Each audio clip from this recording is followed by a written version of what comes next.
Yes, Council President. I would like to discuss the past 2 weeks and what we've learned on the library board so far. I want to reiterate that I love libraries. I've supported the libraries my whole life. I grew up on Library Place, 5 houses down from the library, and I just wanted to see them grow. That's why I special requested to be on the committee for the library board. And little did I know that I was walking into a financial, personnel, human resources, and operational disaster. And I stress that out of the $5.4 million, $5.2 million comes from the council. So I started asking questions, and it was very clear that the library board didn't want to answer it. To this day, I have not received a response for my questions on essentially where's the money going for $5.2 million from the director. I have yet to get any sort of explanation for that.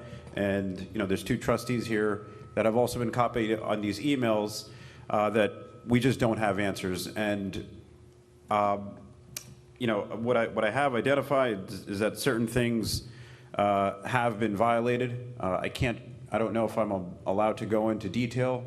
Yeah, I'm not.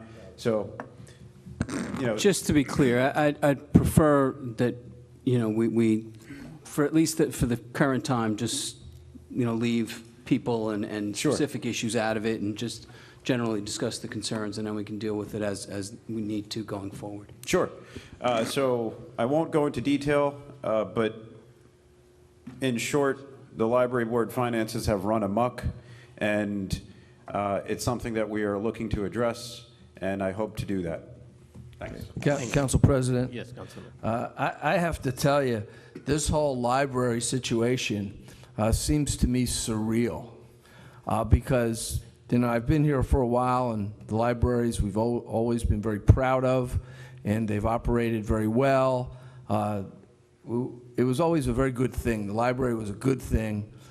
And to hear the stories, and I won't get into specifics, but I will say this, to hear the stories of what is happening with the library, the question is, what's going on, number one, and number two, what can we do to get back on the rails with this? Because this, to me, is totally out of control, totally.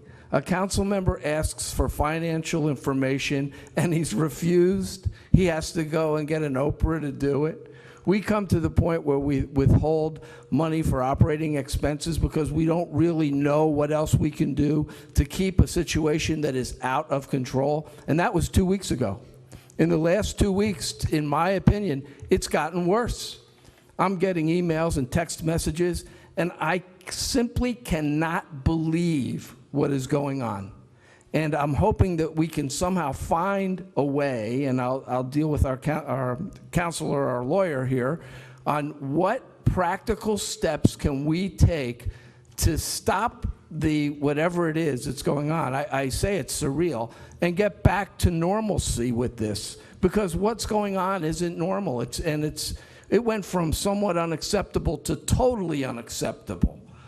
I mean, to go on, I saw an article today, a newspaper article, that was, it was embarrassing, if I can say that. It was embarrassing, this information about the library. In the last 20 years, we've dealt with some interesting and perhaps embarrassing situations here in council chambers, but it was never the library. The library, that's... this is where we're at, the library. The library's out of control. Trustees don't know what's going on. Trustees aren't told what's going on.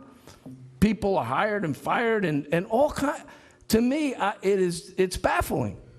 It's like I'm not in Edison anymore. So, Councilor, I know I went on there a little bit, but I have to tell you, I'm a little incensed by it. What can we do?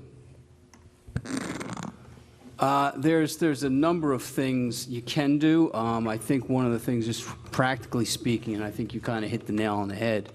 You don't want it to escalate any further to the extent you can avoid it. So I think you should have gotten a copy of a letter today that was sent to all council, all trustees, from the business administrator raising many of the very issues that you just raised, that Councilman Joshi's been raising for weeks now. And what the business administrator has suggested, and I think it's the first step, Councilman, asked the library to meet and address a number of these issues that the business administrator identified in her letter and provide answers to the township so that, you know, the township as the governing body, this council and the mayor can be comfortable that the right things are happening over there. So I think that's the first step. Once that occurs, we'll have a little bit more information. We'll have a little better direction as to where this is going. And then, you know, there is additional steps that can be taken, a number of steps that can be taken, and you know, hopefully some of them are a little drastic, and hopefully we won't need to take those. But there's a number of options available. You know, if Councilman Joshi doesn't get the answers to his questions, you know, that there's other additional methods to get all information that he has required. But hopefully that's, you know, the idea is to not, as you say, you know, it's the library board that's blowing up. Let's hope we don't have to go there. Hopefully, though, the meeting that the business administrator encouraged will occur, answers will be given, issues will be addressed, and the situation can be brought, you know, back under control to the extent it's not under control right now. Council President? Yes, Councilman. Mr. Northgrave, at the last meeting, I think you were going to look into whether the library board attorney falls under the Department of Law umbrella. Were you able to look into that? I did. I looked at a number of issues related to that. No, I don't. I can't direct the library board attorney to give advice. And candidly, even if there was some method that we thought we might be able to hang our hats on, you as an attorney, you know, would understand as well as anybody that I can give you, you know, you and I may actually have issues we may disagree about on this very agenda. I can give advice, I can give what my professional opinion is, but that attorney needs to follow his or her professional opinion and give advice as they see fit. And I can't overrule that advice and say, you know, I can't order the board to follow my advice and not follow the advice of the council they've retained. So, you know, in a situation here, you know, like if it were a you know, the labor attorney, the tax appeal attorney here, you know, I would have a little bit more, you know, I'd have some leverage, but there, I don't see that I have any authority. Well, and my question wasn't necessarily for, you know, different opinions with regard to legal remedies. It was more or less, you know, their requirement that Councilman Joshi send an Oprah to obtain some information from them. I would think that as head of the Department of Law, if they fell under your umbrella, you could probably give them an order to provide whatever information an elected official is requesting. Yeah, I don't see that I have that authority, Councilman. And candidly, I think if I did find that I had that authority and I asserted that authority, you know, that would have could have the potential of going, you know, a different way than you know, hopefully we're winding up here, which is kind of, let's resolve the problem and not, you know, I could see you know, a reaction that winds us up, you know, with an order to show cause, and it's, you know, hopefully we'll be able to avoid that. Okay. Thank you. Thank you. And Councilman? Councilman Joshi, you have anything to add? Nope, that's it. Okay, thank you. Councilman